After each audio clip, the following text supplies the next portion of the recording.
Mis hermanos, que el Señor les bendiga, que la paz de nuestro Señor Jesucristo sea con ustedes. Les invito, hermanos, que abramos la palabra del Señor en la primera carta del apóstol Pablo a los Corintios, capítulo 15.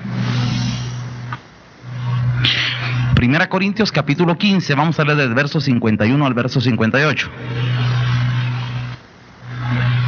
Cuando lo tengan, dicen amén, hermanos. Dice así la palabra del Señor, amén. Y aquí os digo un misterio: no todos dormiremos, pero todos seremos transformados. En un momento, en un abrir y cerrar de ojos, a la final trompeta, porque se tocará la trompeta y los muertos serán resucitados incorruptibles y nosotros seremos transformados. Porque es necesario que esto corruptible se vista de incorrupción y esto mortal se vista de inmortalidad. Y cuando esto corruptible se haya vestido de incorrupción y esto mortal se haya vestido de inmortalidad, entonces se cumplirá la palabra que está escrita: sorbida es la muerte en victoria. ¿Dónde está, oh muerte, tu aguijón? ¿Dónde, oh sepulcro, tu victoria? Ya que el aguijón de la muerte es el pecado, y el poder del pecado, la ley. Mas gracias sean dadas a Dios, que nos da la victoria por medio de nuestro Señor Jesucristo. Así que, hermanos míos, amados, estad firmes y constantes, creciendo en la obra del Señor. ¿Cada cuánto tiempo? Siempre, diría yo, tan necesaria. Yo creo que para ninguno de ustedes, hermanos, es un secreto la experiencia que nos ha tocado vivir, y a mí en lo particular, una experiencia difícil. Digo difícil, hermanos, no porque para nosotros la muerte sea una derrota. La Biblia dice, hermanos, que las puertas del Hades no prevalecen contra la iglesia. Nosotros sabemos, hermanos, que las puertas del Hades es la muerte. Los muertos son las puertas del Hades. Y la Biblia dice, hermanos, que las puertas del Hades no prevalecerán contra la iglesia. La iglesia tiene que cruzar muchas veces, hermanos, nosotros tenemos que cruzar las puertas del Hades, pero no porque las puertas del Hades van a prevalecer contra nosotros, sino tenemos necesidad de cruzar allí. Ese momento a veces es un poquito difícil. Y voy a hablar de algo tan importante. Yo creo, hermanos, de que más que nunca Dios me ha compungido y me ha enseñado. He recibido lecciones, hermanos, de aquellas lecciones que no se pueden aprender con libros, que no se pueden aprender, hermanos, ni siquiera con escuchar una prédica. Aquella lección, hermanos, que se aprende estando metido dentro de una experiencia misma. Aprender a morir, a aprender a estar cerca de la muerte, aprender, hermanos, a enfrentarse a la muerte, aprender, hermanos, a estar cerca de ella, hermanos, y descubrir sus temores, y descubrir, hermanos, sus acechanzas, sus presiones, los terrores que pueden infundir, y estar tan cerca de todo esto, hermanos, para después, hermanos, entender la obra y el poder glorioso de nuestro Señor Jesucristo.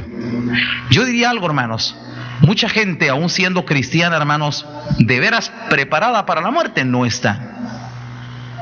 Hay mucha gente, y dentro de la religión, hermanos, miren, dentro de la religión sucede, hermanos, con lo que pasa con aquellos que condenan a muerte.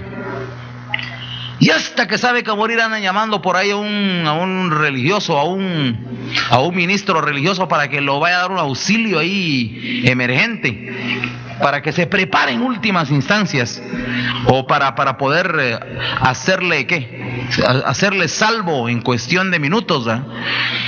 Y yo creo, hermano, de que mucha gente, sinceramente, no está preparado para la muerte. Es más, muchos aún como cristianos le tiemblan a la muerte todavía, le tienen miedo a la muerte. Hay muchos que no están capacitados todavía, hermanos, para cruzar ese momento. Sin embargo, hermanos, ya van a ver ustedes por qué es importante esto.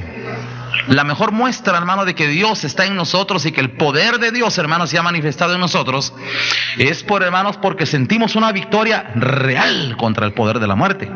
Dios tiene que darnos a nosotros, hermanos, tal fe, tal seguridad de poder llegar a un momento así, hermanos, digamos, sin mayores temores. Pues sí, con la incertidumbre, hermanos, de que es un momento que uno quizás nunca lo ha vivido, ni lo va a vivir dos veces tampoco. La Biblia dice, hermanos, que solamente aquellos que no tienen parte en la primera resurrección tendrán dos muertes. Pero aquel, hermanos, que ha tenido parte en la primera resurrección, Solo verá una. Y es nada más el traslado, hermanos, de una vida física a la vida espiritual. Eso es todo. Pero no hay muerte. Realmente no existe la muerte.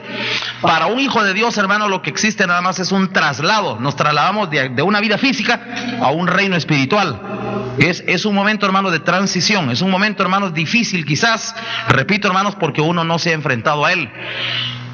Pero estar tan cerca de esos momentos, hermanos, créanme que ha sido una lección, una experiencia difícil de predicar, incluso, hermanos, porque hay muchas experiencias que no se pueden contar. Muchas experiencias, hermanos, extraordinarias, sobrenaturales, que difícilmente se deban predicar. Cualquiera podría creer, hermanos, que uno está basando su fe o su esperanza, hermanos, en emociones o en experiencias espirituales. No es así.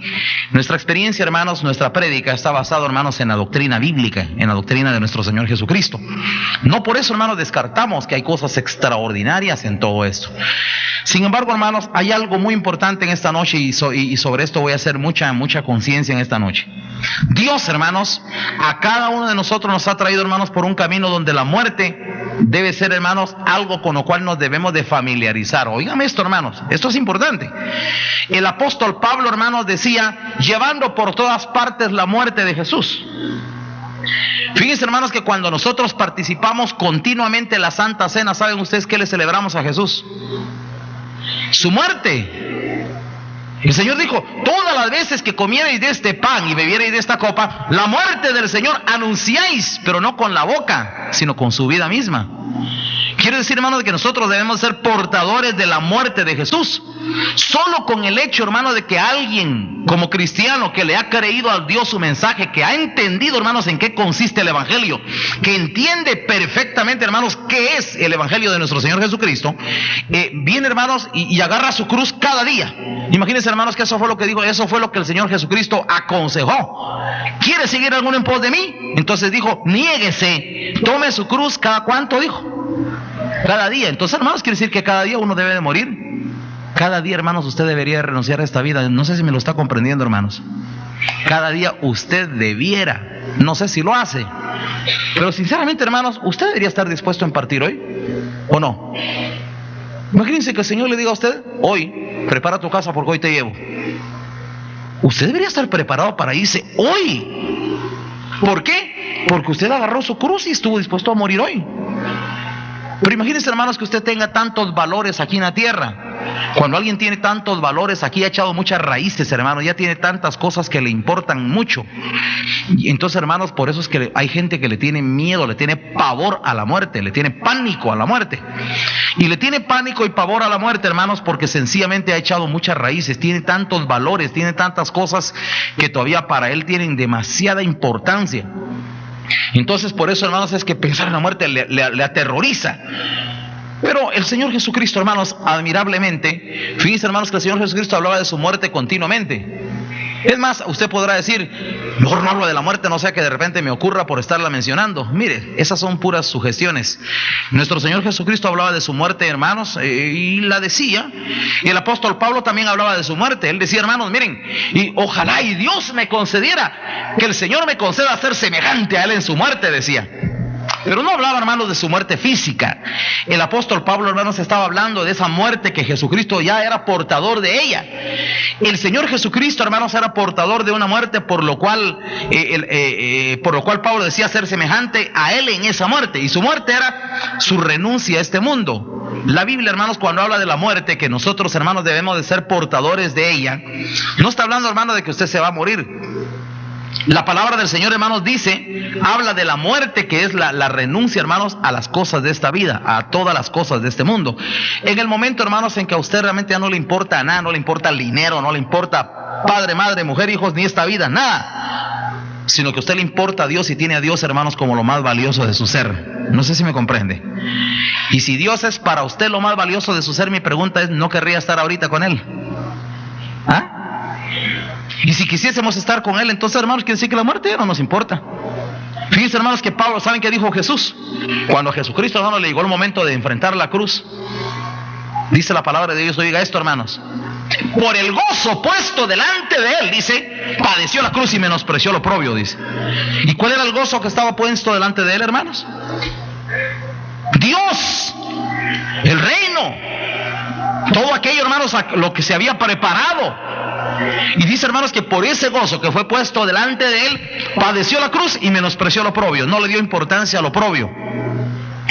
De manera, hermanos, de que nuestro Señor Jesucristo portaba la muerte.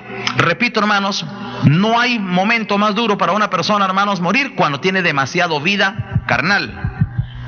Cuando alguien tiene demasiada vida carnal, hermanos, el momento de la muerte física se le vuelve dolorosa. Cuando alguien, hermanos, ha aprendido a morir en esta tierra y ha renunciado a tantas cosas, ha renunciado a las vanidades, ha renunciado a los éxitos, ha renunciado a su familia. Porque esa es otra cosa, hermanos, que arraiga. Cuando alguien, hermanos, tiene demasiados arraigos carnales a los suyos, eso, hermanos, miren, hace más doloroso el desprendimiento. Con esto no estoy diciendo que usted odie, ¿eh? No, Dios, el Señor no enseña a odiar, enseña a aborrecer, porque aborrecer quiere decir relegar a un segundo plano. Dios está en primer lugar más que todo.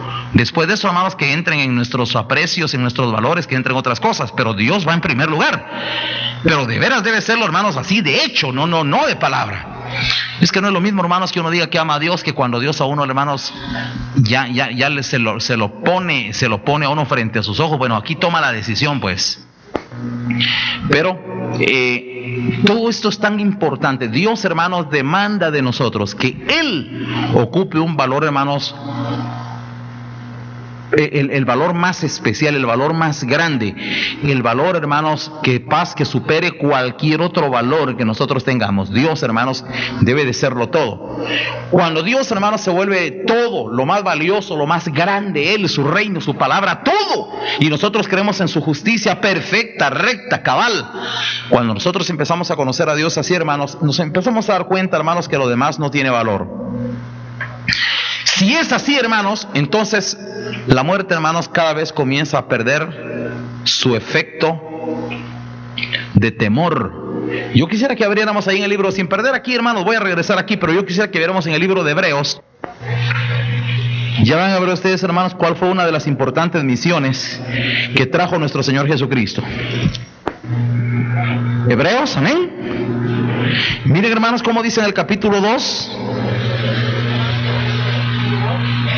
Verso 10, ya van a ver ustedes, hermanos, qué fue lo que hizo el Señor Jesucristo por salvarle a usted y por salvarme a mí de, hermanos, una prisión eterna. Mire cómo dice: porque convenía a aquel por cuya causa son todas las cosas y por quien todas las cosas subsisten, que habiendo de llevar muchos hijos a la gloria, perfeccionase por aflicciones al autor de la salvación de ellos. Porque el que santifica y los que son santificados de uno son todos, por lo cual no se avergüenza de llamarlos hermanos, diciendo: anunciaré a mis hermanos tu nombre, en medio de la congregación te alabaré. Y otra vez, yo confiaré en él. Y de nuevo, he aquí yo y los hijos que Dios me dio. Así que por cuanto los hijos participaron de carne y sangre, él también participó de lo mismo, para destruir por medio de la muerte al que tenía el imperio de la muerte, esto es al diablo, y librar a todos los que por el temor de la muerte estaban durante toda la vida sujetos a servidumbre. Yo quiero que oiga esto, hermanos, póngale sentido. Fíjense, hermanos, que el diablo, que antes, hermanos, tenía en su mano el poder de la muerte a causa del pecado, porque van a haber cosas, hermanos, que vamos a comprender cosas muy importantes esta noche. El diablo, hermanos, que tenía en su llave, en su mano, el poder de la muerte, que era el pecado. Es que, hermanos, así es como opera, y usted lo puede leer desde el Génesis, y va a encontrar ustedes, hermanos, que ahí está el secreto. Ahí está escondido, hermanos, la clave, el secreto de la muerte. Viene Dios, hermanos, y le dice al hombre: no comerás de él, porque el día que comas de él, morirás. Aquí está el secreto de la muerte, hermanos. El secreto, hermanos, para no morir es obedecer a Dios. Pero el secreto de la muerte, hermanos, el poder de la muerte está, hermanos, en el diablo que hizo al hombre desobedecer, lo hizo pecar. Por eso, hermanos, es que el poder de la muerte está en el pecado. Entonces viene el diablo, hermanos, y le dice al hombre: no morirás, le dice, y le metió una mentira. No morirás, come. Al contrario, tú vas hasta ser como Dios y vas a ser eterno. Oiga, hermano, la mentira del diablo. Vino y cambió la verdad de Dios por la mentira. Le dice al hombre que lejos de morir se va a ser como Dios y va a ser eterno. Entonces viene el hombre, hermanos, y creyó la mentira. Dice, cambiaron la verdad de Dios por la mentira. Profesando ser sabios se hicieron necios. Entonces viene el hombre, hermanos, y comió. Y después de comer, hermanos, miren, se apoderó de él, hermanos, el diablo. Y el diablo, hermanos, tomó el control de la muerte sobre el hombre. Y de ahí para adelante, hermanos, el diablo comenzó a dominar las mentes de todos, llevando a todos los hombres al pecado, a las lujurias, a los placeres, a las vanidades, a todo pecado. Y el diablo, hermanos, sabe que el hombre se ha vuelto débil para el pecado, se ha vuelto débil para el mundo, se vuelve débil para el dinero, se vuelve débil para todo lo que es pecaminoso. El hombre es débil. Y el diablo, hermanos, desde entonces manejó la muerte, y él tenía el control de la muerte. Por eso, hermanos, es que los hombres estaban atemorizados por el temor de la muerte. Y luego, hermanos, el diablo viene y comienza a desarrollar un plan homicida en el mundo. Imagínense, hermanos, cómo es de sucia la labor de Satanás. Viene el diablo, hermanos, y él crea el pecado y luego levanta asesinos, hermanos, y levanta criminales en ese mundo para que maten, para que se maten los hombres. Y como el hombre pecó, hermanos, y como el hombre desgraciadamente pecó, ya Dios tampoco no lo libra y deja que se maten. Oigan, hermanos, lo que el diablo hace. Primero, hermanos, él lo hace desobedecer para que usted esté desprotegido. Lo hace a usted pecar en contra de Dios y en ese momento usted es protegido. Después levanta, hermanos, ángeles para que a usted lo maten o para matar a los hombres. Y el temor de la muerte está allí. Y la gente, hermanos, comienza a morir. Y por eso, hermanos, en el mundo criminales, guerras y tantas cosas. Y la muerte, hermanos, opera en los hombres a causa, hermanos, del pecado. Después de que Caín mata a Abel, hermanos, oiga lo que dice Caín. Hoy me echas de tu presencia, cualquiera que me halle me matará. Oiga lo que dijo Caín. Después, hermanos, de que Dios sentenció a Caín, y Caín, hermanos, tiene que andar errante, cualquiera que me halle me va a matar, dijo. Y era lo correcto. Si la palabra del Señor dice, hermano, el que a espada mata, a espada debe ser muerto. Si eso era lo menos que le podía pasar a este criminal, que alguien lo encuentre y que lo mate. Eso era lo menos que podría suceder, porque se está cumpliendo la ley de Dios. Entonces, hermanos, pero Caín ya viene y está atemorizado, cualquiera que me halle me matará. A partir de entonces, hermanos, miren, desde los inicios, en el mundo, hermanos, se comenzó a introducir un miedo a la muerte, y la gente le tiene miedo a la muerte. Hay una extraña psicosis de muerte. La gente, hermanos, teme morirse por las enfermedades, teme morirse porque lo maten, porque lo asalten, porque le pase algo. Y la gente vive muy llena de temores, le tiene miedo a la muerte. Nadie podrá tocar la vida de alguien, hermanos, si éste está bien con Dios. Eso es seguro. Tome esta ley. La muerte no tiene poder sobre alguien que está bien con Dios. Si alguien, hermanos, está obedeciendo la palabra de Dios, hermanos, tranquilo. No van a haber balas perdidas, no van a haber criminales ahí, hermanos, no van a haber accidentes fortuitos, no hay casualidades, no hay alguna adversidad.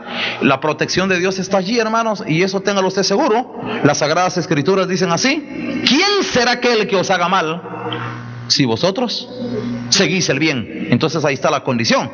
Si alguien está bien con Dios, hermanos, hombre, no le tenga miedo a la muerte, no le tenga miedo usted a los criminales, no le tenga miedo a nadie. Nadie le podrá tocar a usted un pelo de su cabeza, porque Dios ha prometido liberar a aquellos que están bien con Él. Pero sea usted un desobediente, haga usted las cosas malas, cometa pecados, aléjese usted de Dios, entonces sí, las sombras de la muerte comienzan a llegar a usted y usted se comienza a llenar de temores y usted tiene miedo y tiene miedo de cualquier cosa.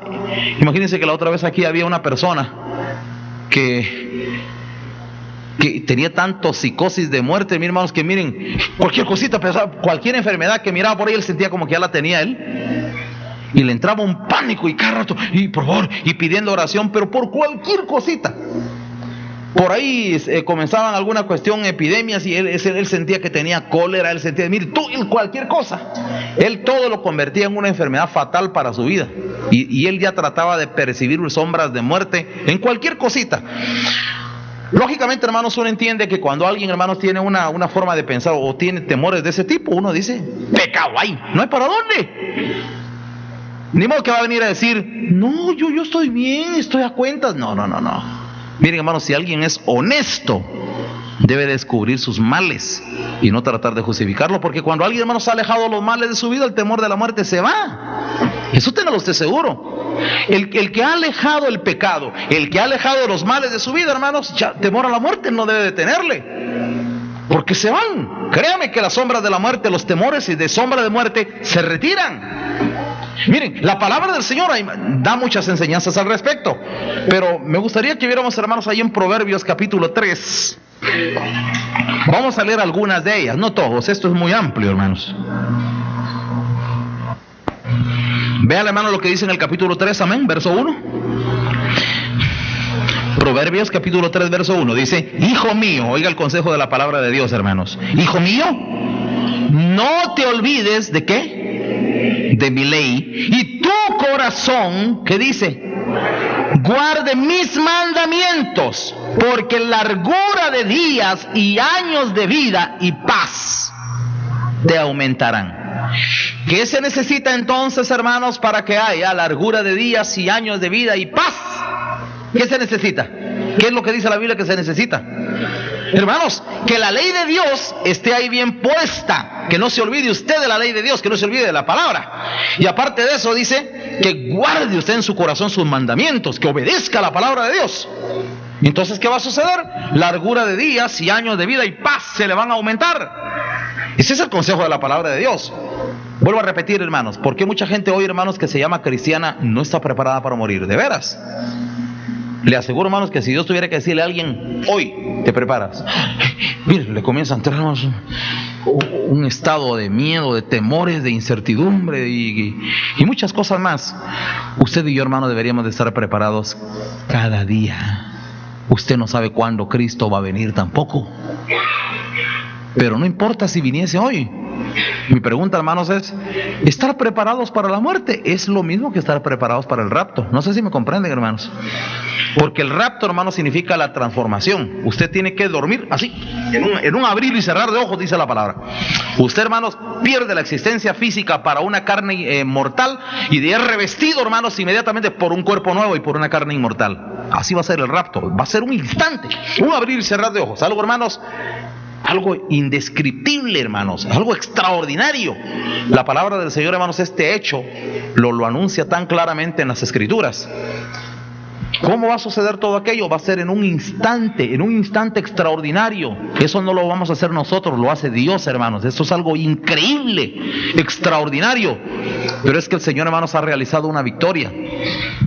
Y a usted y a mí, hermanos, nos conviene ser portadores cada día. Agarre usted su cruz cada día y muera. Hay que agarrar la cruz de Cristo, hermanos, y morir. Repito, coger la cruz de Cristo y morir, hermanos, es que para usted cada día en esta vida no valga nada, ninguna cosa valga nada.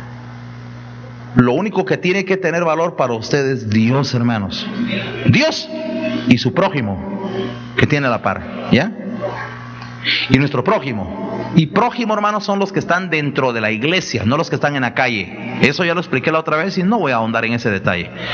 Prójimo, el Señor Jesucristo dijo, hermanos: entren benditos de mi Padre al cielo preparado para ustedes desde antes de la fundación del mundo, porque tuve hambre y me diste de beber, y tuve sed y me diste de beber, enfermo me visitasteis, en la cárcel y vinisteis a verme. Y aquellos justos, hermanos, que entran a la vida eterna le dicen: Señor, nosotros nunca te hicimos ningún favor. No les dice el Señor: pero se lo hicieron a uno de mis hermanos más pequeños, por lo tanto a mí me lo hicieron. Quiere decir, hermanos, que lo que Dios premia son los favores que se le hacen a un hermano de Él, a un hermano más pequeño de Él. Y ahora la pregunta, hermanos, es: ¿y quiénes son los hermanos más pequeños de Jesús? Él lo dijo, hermanos, mientras estuvo aquí en la tierra. Él dijo quiénes eran. Un día, hermanos, dice que le fueron a decir a Jesús: mira, maestro, allá afuera te está buscando tu madre y tus hermanos. Y vino Jesús, dijo: ¿quién es mi madre? ¿Y quiénes son mis hermanos? Dijo. Y señalando con el dedo a sus discípulos, a los que estaban cerca de Él, a los que le creían, a los que iban siguiendo sus pasos, obedeciendo la palabra, el Señor dijo: aquí están mis hermanos, dijo, porque todo aquel que haga la voluntad de mi Padre que está en los cielos, este es mi hermano, mi hermana y mi madre, dijo. ¿Qué le parece? ¿Verdad que no son hermanos de Jesús los de la calle? Hermanos de Cristo son los que estamos aquí dentro obedeciendo sus mandamientos, hermanos. No hay que confundir eso. No creas, hermanos, que el Señor Jesucristo le llama hermano a cualquiera. No, hermanos. Hay que ser sabios en ese sentido y interpretar las cosas como Dios manda, y no sensualmente ni con una mentalidad religiosa. Hermano de Cristo no es el mundo, hermanos, no es la gente que está en la calle. Los hermanos de Cristo, hermanos, son aquellos que obedecen los mandamientos del Señor. Aquellos que están en su iglesia, hermanos, para obedecer los mandamientos del Señor, estos son los hermanos de Jesucristo. Y por lo tanto, hermanos, el Señor cuando entra a la vida eterna y entra, hermanos, a los salvos, dice, hermanos, porque ustedes le hicieron favores a mis hermanos más pequeños, a mí me lo hicieron. Todo lo que nosotros hagamos, hermanos, en el beneficio de un hermano, algo que va a beneficiar su alma, algo que le va a causar un bien a su alma, eso, hermanos, se paga, eso tiene recompensa, eso será remunerado por el Señor.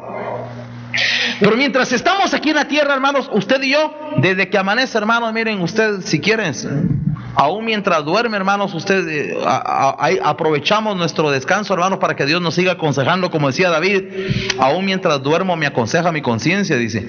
Pero se levanta usted el otro día y ahí está la cruz, agárrala otra vez y ¡pam! Colóquesela y siga su ruta el otro día. Cada día, hermanos, deberíamos de estar tomando nuestra cruz, pero cada día. ¿Y qué significa la cruz, hermanos? Cruz, hermanos, significa que en este día, hermanos, a usted no le va a dar importancia a nada, ni nada le importa tanto. A usted no le importa, hermanos, ya nada más que Dios. El apóstol Pablo, hermanos, un día cuando habló, hermanos, de aquellos que de verdad sí ya llevan la muerte de Jesús, son portadores de la muerte de Jesús, porque yo quiero que me oigan, hermanos. Miren, ojalá usted le ponga sentido a estas palabras. No estoy hablando, hermanos, de la muerte física. La muerte física nada más, hermanos, es un requisito. Pero miren, realmente usted, hermanos, ya tiene que estar preparado espiritualmente, mentalmente. Usted debería estar muy preparado para esa muerte. No es sorpresiva, no es sorprendente. Miren, hermanos, debería ser una cosa de trámite. El apóstol Pablo, hermanos, un día cuando estaba pensando en lo que significaba morir, y decía Pablo, para mí el vivir es Cristo y el morir, dice, es ganancia, es mejor. Entonces decía Pablo, pero si el estar en la carne, para mí el morir y estar con Cristo es muchísimo mejor, dice Pablo. Como que dice Pablo, hermanos, para él encantado de la vida, si yo muero estoy con Cristo y qué cosa mejor puede ser sino estar con él, ¿va? A veces, hermanos, uno dice, ay, pobrecito, se murió fulano. No, hombre, el pobrecito es uno que se queda triste por él. Pero si este estaba en los caminos de Dios, hermanos, encantado de la vida a la par de Cristo Jesús, hermanos. ¿O no creen ustedes que esa es la dicha más gloriosa? Imagínense, hermanos, que a usted le toca que el Señor le diga, ven, hoy vas a estar conmigo. Luego dice Pablo, ¿dónde está, o muerte, tu aguijón? ¿Dónde, o sepulcro, tu victoria? Ya que el aguijón de la muerte, ¿qué es? El pecado, y el poder del pecado, la ley. Me detengo un rato aquí, hermanos, porque quiero que le ponga a esto. Después, hermanos, de explicar Pablo, hermanos, en la gloriosa obra que Cristo hace de resurrección, de llevarnos a una victoria, hermanos, de sacarnos en una resurrección y luego, hermanos, en un arrebatamiento, Pablo, hermanos, no puede evitar hacer una exclamación: ¿dónde está, o muerte, tu aguijón? ¿Y dónde, o sepulcro, tu victoria? Y luego dice Pablo, ya que el aguijón de la muerte es el pecado. Les decía hace un rato, hermanos, que la causa del pecado, la causa de la muerte es producida por el pecado. Cuando existe pecado, la muerte campea. Pero cuando nosotros morimos para el pecado, la muerte es derrotada por medio de la muerte, ¿ya? Por eso, hermanos, dice que Cristo vino para destruir por medio de la muerte al que tenía el imperio de la muerte. ¿Qué se necesita, hermanos, para poder vencer la muerte? Que usted muera. Eso es todo. Que usted agarre la cruz y se crucifique. Muera. Que muera en usted lo terrenal. Los que son de Cristo, dice, han crucificado la carne con sus pasiones. Entonces, hermanos, si la carne muere, usted, hermano, siente una victoria objetiva, real, sobre la muerte. Pero cuando usted no ha muerto, hermanos, y todavía usted acomete injusticias, hay cosas malas, hay pecado, entonces, hermanos, la muerte causa temores y usted se comienza a llenar de temores. Entonces aquí se cumple lo que dice Pablo y lo que hemos visto, hermanos, desde un principio. ¿Cómo logró el diablo, hermanos, aterrorizar a la raza humana con la muerte? Metiéndole, hermanos, el engaño y haciendo, hermanos, que ellos, hermanos, pecaran en contra de Dios. Y el día que comas de él, morirás. Y esos temores de la muerte, hermanos, se metieron a la raza humana desde entonces, desde Adán, hasta los que hoy no conocen a Cristo Jesús, no conocen la victoria de Cristo Jesús. La gente, hermanos, le tiene miedo a la muerte. Sin embargo, el aguijón de la muerte, hermanos, se convirtió entonces en el pecado. El pecado, hermanos, es el aguijón de la muerte. Entonces, hermanos, ¿dónde está, hermanos, el aguijón? El aguijón, hermanos, es esa punta con la cual la muerte ataca. Es el pecado. El pecado. El día que comas de esto morirás. Así que, hermanos, le voy a contar qué pasa en la iglesia. Se enferma alguien en la iglesia, debe de sanar. Tiene que sanar. Oramos por él. La oración de fe dice, levantará al enfermo. Cuando no sana, hay un aguijón ahí. Si no se saca el aguijón, la muerte será irreversible. Tiene que salir. Por eso, hermanos, es que me recuerdo que el otro día platicando con una hermana que ya tenía varios días de estar enferma. ¿Algo hay? Le dije. No, yo me he escudriñado y no miro nada, me dijo. Dios no puede mentir. Una cosa será, hermanos, que yo no tenga tanto alcance de comprender mis errores. Otra cosa es que en realidad de que no haya causa. Sí la hay. El aguijón de la muerte es el pecado. ¿Y el poder del pecado qué dice? La ley. La ley, la palabra de Dios, hermanos, resalta el pecado, ¿verdad? La ley de Dios, hermanos, resalta el pecado. Ahora yo le voy a decir algo, hermanos. En medio de todo esto, hermanos, usted y yo tenemos un Dios, hermanos, muy bondadoso, muy misericordioso, clemente, compasivo. Él vino, hermanos, para padecer la muerte, para comprenderlo a usted y comprenderme a mí. Él lo entiende muy bien. A veces, hermanos, Dios puede haber dictaminado, hermanos, una sentencia sobre alguien. Y Dios, hermano, decreta un juicio sobre alguien. Pero si esta persona, hermanos, busca la misericordia de Dios, dice que la misericordia triunfa sobre el juicio. Aunque Dios haya decretado ya, hermano, la muerte de alguien, o la condena de alguien, o un juicio sobre alguien, aunque Dios ya lo haya decretado, si esta persona se humilla, se quebranta y reconoce sus errores y busca la misericordia de Dios, Dios se arrepiente. ¿Saben, hermanos, qué sucedió, hermanos, con Nínive? Dijo Dios, de aquí a 40 días Nínive será destruida. Esa no era palabra de hombres, hermanos, ni eran amenazas. Eran las palabras de Dios, hermanos, y esa sentencia ya estaba dictada. Esa era una sentencia, hermanos, ya decretada. Un juicio ya advertido. Así iba a ser. De aquí a 40 días Nínive será destruido. Ustedes ya saben la historia, que Jonás no quiso ir, se fue mejor a predicar a Tarsis, o se agarró para otro lado. La barca se hundía, se lo tragó un pez, y después se vuelve otra vez y va a predicar de mala gana. Y después, hermanos, de 40 días, dice que los ninivitas, hermanos, se pusieron en ayuno, se humillaron, se quebrantaron, hasta los animales pusieron a ayunar, hasta los niños, y todos ahí ayunando y quebrantándose ante las palabras, hermanos, de la sentencia divina. Y vino Dios, hermanos, y se arrepintió. ¿Y saben qué le dijo Jonás? Por eso es que yo mejor me fui huyendo para Tarsis. Yo ya sabía que tú te arrepientes del castigo, le dice. Oiga, ¿quién es Dios, hermanos? No cabe duda que Jonás que bien conocía a Dios, ¿verdad, hermanos? Y por eso, hermanos, es que él no quería ir a predicar. Yo sabía que si iba a predicar, tú los ibas a tocar y se iban a arrepentir. Jonás no quería que ellos se arrepintieran. Por eso es que no conocía la misericordia de Dios. A veces dentro de la iglesia, hermanos, hay muchos hermanos que les cuesta, hermanos, entender la misericordia de Dios. Tienen, hermanos, un gran déficit de misericordia, poca misericordia, porque no conocen a Dios, hermanos. Por eso, hermanos, es que Dios insistentemente en su palabra, como dice, aprendan lo que significa misericordia quiero y no sacrificio. La palabra de Dios es recta, es veraz, es firme, es sólida, pero la misericordia triunfa sobre el juicio. ¿Sabía usted, hermanos, que la misericordia es superior a la sentencia? A veces Dios, hermano, dice, morirá. O Dios, hermano, decreta un juicio sobre alguien, sobre usted o sobre cualquiera. Pero si usted se humilla y se quebranta y le pide misericordia, ya le tocó el corazón a Dios, hermanos. Si para algo es débil Dios, hermanos, es para ver a alguien humillado. Dice el Señor, hermanos, al corazón contrito y humillado no despreciarás tú, oh Dios. Así que, hermanos, conozcamos a Dios. Ojalá, hermanos, que nosotros podamos entender esto que es muy importante de Dios. Muy bien, sigo leyendo, hermanos. Dice, hermanos, entonces en el verso 56, ya que el aguijón de la muerte es el pecado, y el poder del pecado la ley. La palabra es la que hace conciencia, la que redarguye y resalta el pecado. Al resaltar el pecado, se resalta la obra del pecado, que es muerte.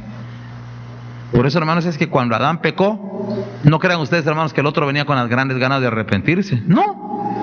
Ni tampoco de confesar sus pecados. No, a esconderse fue porque no quería confesar sus errores. Fue Dios, hermanos, el que se los tuvo que ir a destapar. ¿Comiste del árbol que yo te dije que no comieras? Sí, Señor, la mujer... Y ustedes saben la historia.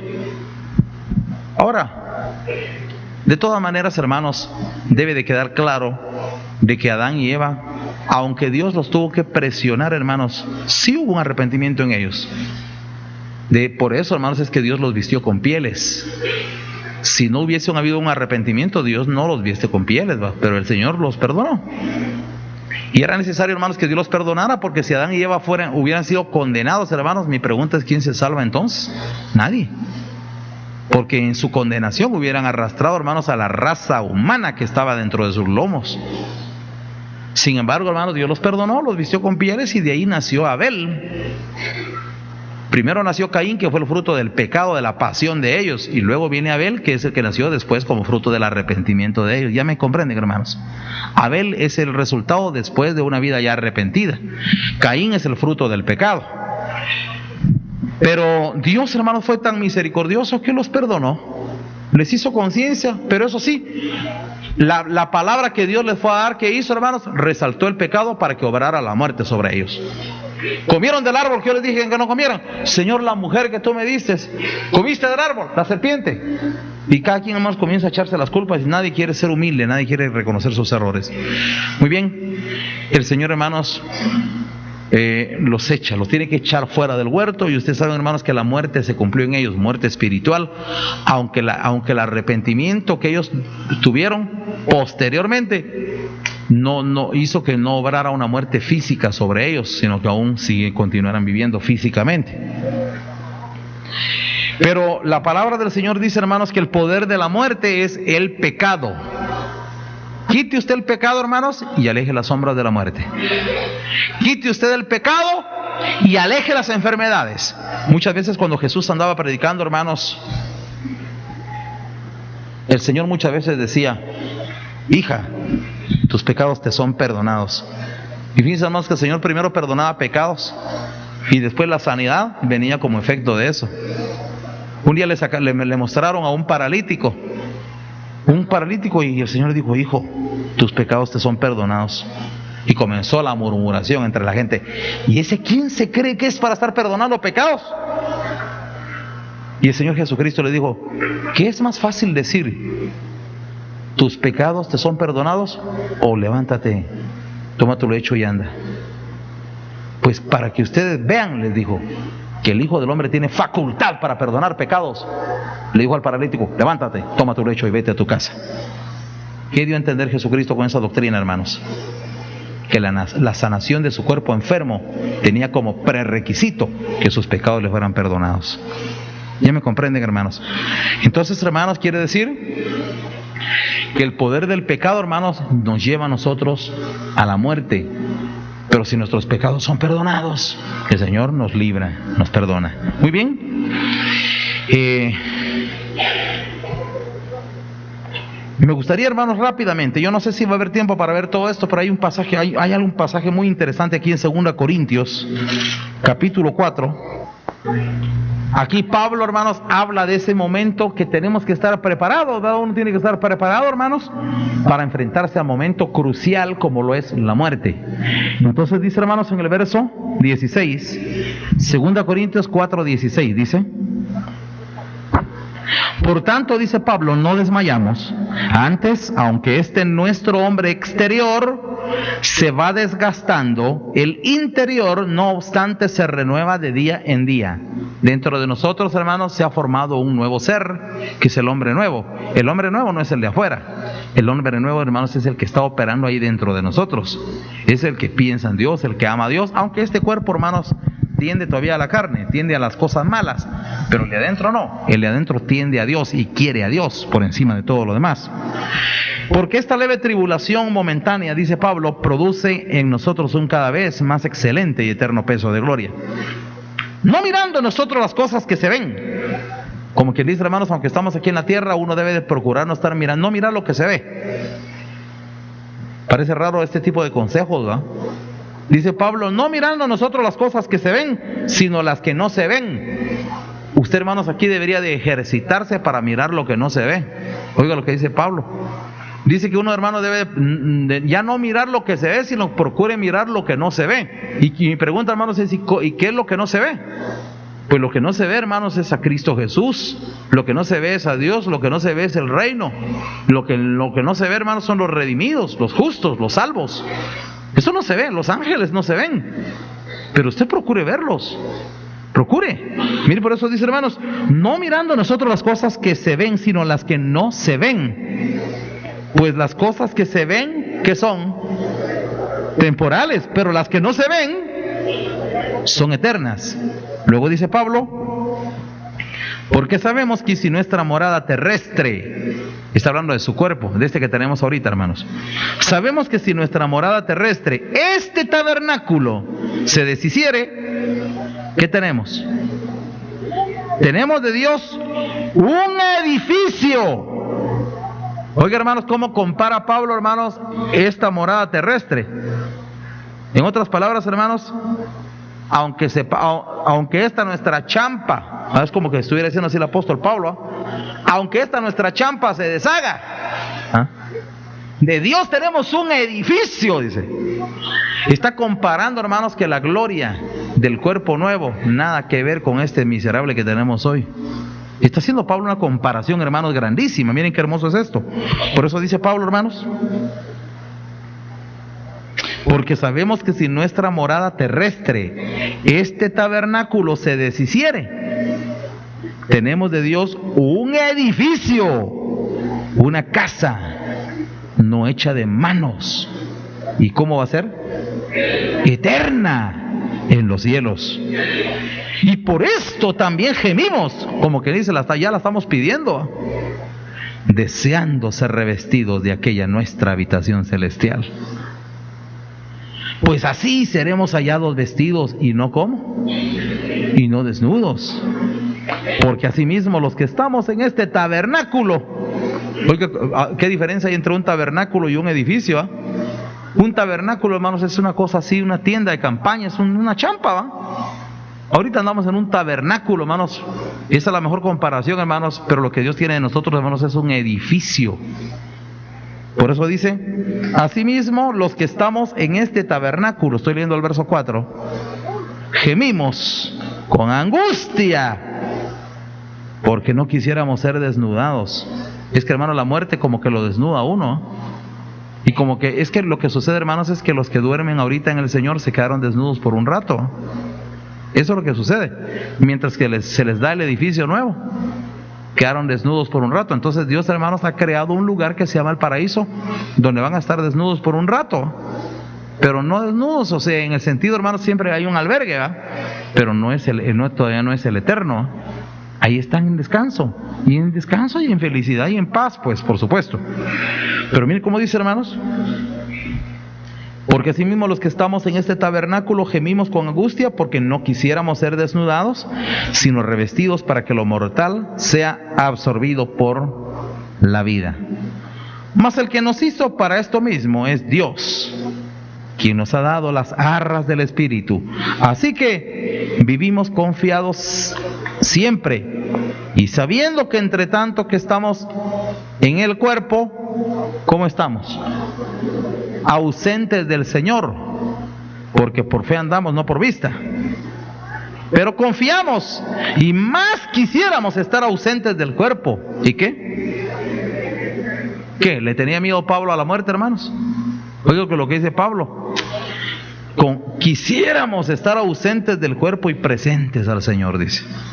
Por tanto, procuramos también, o ausentes o presentes, ¿qué vamos a procurar? Serle agradables, porque es necesario que todos nosotros comparezcamos ante el tribunal de Cristo, para que cada uno reciba según lo que haya hecho mientras estaba en el cuerpo, sea bueno o sea malo. Por eso, hermanos, es que mientras estamos aquí en la tierra, hay que ponerse a cuentas con Dios. Si usted, hermanos, quiere ser hallado fiel y que Dios le perdone sus pecados y tener parte con el Señor, confíese sus pecados hoy, acérquese hoy. Hoy debemos de estar a cuentas con Dios para estar en paz con Él. Amén. Vamos a orar al Señor, hermanos.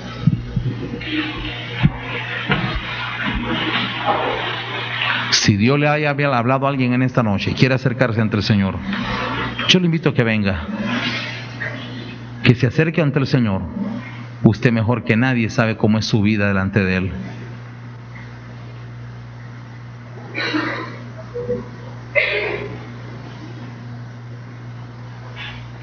Si usted no le ha entregado su vida a Jesucristo y en esta noche lo quiere hacer, yo le invito a que lo haga también. Venga, acérquese al Señor con su corazón. Necesitamos, hermanos, con nuestro corazón pedirle al Señor que Él,